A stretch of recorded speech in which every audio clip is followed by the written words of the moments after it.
Emma Mackey célèbre son 28e anniversaire ce jeudi 4 janvier 2024. L'occasion de s'intéresser à la star de Sex Education, notamment à sa rupture avec un acteur pourtant très séduisant. Emma Mackey, qui souffle sa 28e bougie ce jeudi 4 janvier, s'est fait connaître grâce à sa prestation dans la série télévisée Sex Education, produite par et pour la plateforme américaine Netflix.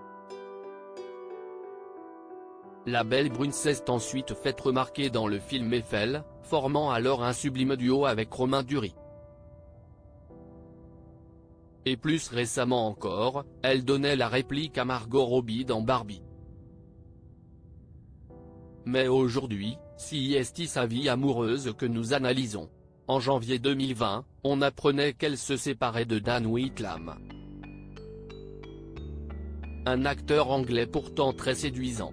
Après avoir étudié à la Guildhall School de musique et comédie, il avait participé au téléfilm britannique The First Great Escape.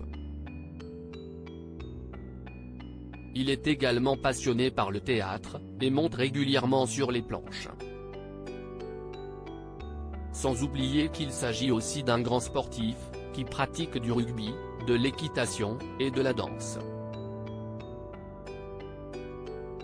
Un beau CV. Emma Mackey, apparition remarquée à Versailles mais si est belle et bien seule que l'actrice franco-britannique a décidé de poursuivre sa route, comme elle le sous-entendait à l'époque pour nos confrères de Libération qui lui avaient consacré un portrait. Elle sera restée plus de 3 ans avec Dan Whitlam, avec qui elle n'avait pas hésité à s'afficher en avril 2019, alors qu'elle faisait partie du jury des Canaiseries. Si est trop cool de faire partie d'un jury. Comme je suis très sérieuse, ça me plaît beaucoup.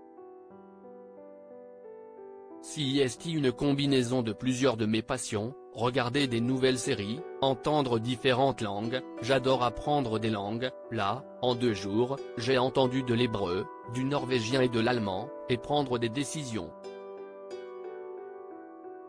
Ça me correspond bien, avait-elle d'ailleurs affirmé au journal Le Parisien à propos de cette expérience.